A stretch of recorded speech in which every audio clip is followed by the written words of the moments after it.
নবীজির কাছে কতক সাহাবায়ে কেরাম জিজ্ঞেস করলেন, রাসূলুল্লাহ সাল্লাল্লাহু আলাইহি ওয়াসাল্লাম, আইয়ুদ দুআয়ে আসমাউ, ইয়া রাসূলুল্লাহ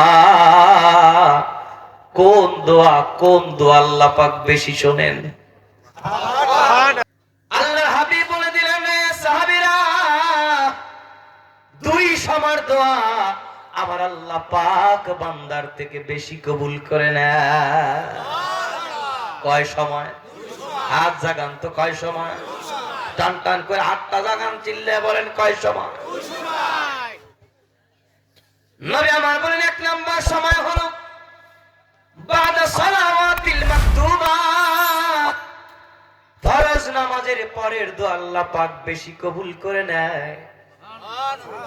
আরো জোরে কও সুবহানাল্লাহ। ওয়া জাওফাল লাইলিল আখিরে, রাত যখন গভীর হয়ে যায়, দুনিয়ার মানুষগুলো যখন রজনীর কোলে ঢলে পড়ে, মালিকের কিছু গোলাম এমন আছে যারা কনকন শীতের মাঝে পিঠ আর বিছানায় রাখে না, বিছানাটাকে ছেড়ে দেয়, ঠান্ডা পানি দ্বারা ওযু করে যায় নামাজে দাঁড়ায় যায়, মালিকের কুদরতি কদমে সিজদায় পড়ে যায়। তাহাজ্জুদে নামাজ সমাপ্ত করে রব্বে কারীমের দরবারে দুটো হাত তুলে দিয়ে বলে, মালিক, পৃথিবীর সব মানুষের সাথে এখন যোগাযোগ বন্ধ, তুমি রব্বে কারীমের কুদরতি কদমে আমি সিজদায় লুটে পড়েছি, দুনিয়ার অফিস আদালতের দরজা বন্ধ হইতে পারে, তুমি মালিকের ক্ষমার দরজা তো কখনো বন্ধ হয় না। মালিকের দরবারে যখন বান্দা দুটো হাত তুলে দেয়, আল্লাহর হাবিব বলেন, গভীর রজনীতে শেষ রাতের সেই দোয়াটা আল্লাহ ফিরায় না, আল্লাহ পাক সেই শেষ রজনীর দোয়াটাকে কবুল করে নেয়। একটু আওয়াজ করে বলা যাবে কি সুবহানাল্লাহ? কি আমাদের দোয়া করা দরকার আছে না নাই? ও ভাই, আওয়াজ করে বলেন, দোয়া করা দরকার আছে না নাই? এই মাহফিলটাতে ঈসা আলাইহিস সওয়াব মাহফিল, সওয়াব যারা পৃথিবী থেকে চলে গেছে তাদের কবরে সওয়াব পৌঁছে দেওয়া, দোয়া করলে তাদের সওয়াবে তাদের রুহিতে বকশিশ করে দেওয়া। এ ভাই,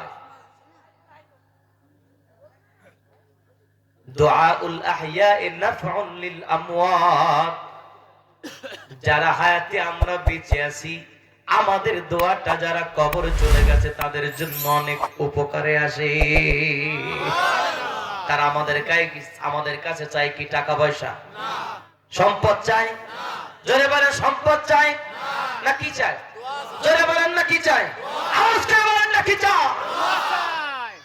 সেই দোয়ার জন্যই দেই মাহফিল। কি কথা বলেন না কেন? আমি একা একা দোয়া করলেও দোয়া হয়, সবাই মিলে করলেও দোয়া করা যায়, তবে রাসূল বলে দিয়েছেন, লিকুল্লি আরবাঈনা ওয়ালিয়ান, প্রত্যেক 40 জন মুমিনদের মধ্যে আল্লাহর একজন ওলি, একজন বন্ধু থাকে। বলো না এই সুবহানাল্লাহ? মনে হইতেছে যে মোনাজাত দিলে ভালো হয়। আর আওয়াজ করে কোন সুবহানাল্লাহ? এ ভাই, সুবহানাল্লাহ পড়লে কি সওয়াব হয় না গুনাহ হয়? কি আওয়াজ করে বলে, সওয়াব হয় না গুনাহ হয়? শ্বশুর বাড়ি যাইয়া ফল খান, আম জাম কাঁঠাল লিচু পেঁপে, শাশুড়ি দিয়ে বলে কি, জামাই আম খাও, তারপর কাঁঠাল খাও, তারপর লিচু খাও, তারপর পেঁপে খাও, তারপর মালটা খাও, তারপর আপেল খাও। জামাইয়ের জন্য শাশুড়ি ওয়াজ করা লাগে? কথা বল, ওয়াজ করা লাগে? শাশুড়ি দিয়েছে শখ করিয়া, আর জামাই খাইতে থাকে ঢক করিয়া। কথা কয় না? শ্বশুর বাড়ি ফল খাইতে বলা লাগে না। নবী বললেন, জিকিরের মসজিদ জান্নাতের বাগান, বাগানের 3টা ফল আছে, সুবহানাল্লাহ, আলহামদুলিল্লাহ, লা ইলাহা ইল্লাল্লাহু আল্লাহু আকবার। এই 3টা হলো এই জান্নাতের বাগানের ফল। শ্বশুর বাড়ি ফল খাইতে বলা লাগে না, এই বাগানের ফল খাইতে তো বলা লাগবে কেন? ইচ্ছে মতো খাইতে থাকবেন। রাসূল বলেন, একবার যদি ফলটা খাইতে পারো, সুবহানাল্লাহ, একবার যদি জবান থেকে বের করে দাও, এক দুনিয়া ভর্তি যেই পরিমাণ সওয়াব দরকার, আল্লাহ পাক এক পৃথিবী সমান সওয়াব তোমার আমলনামায় দিয়ে দিবে।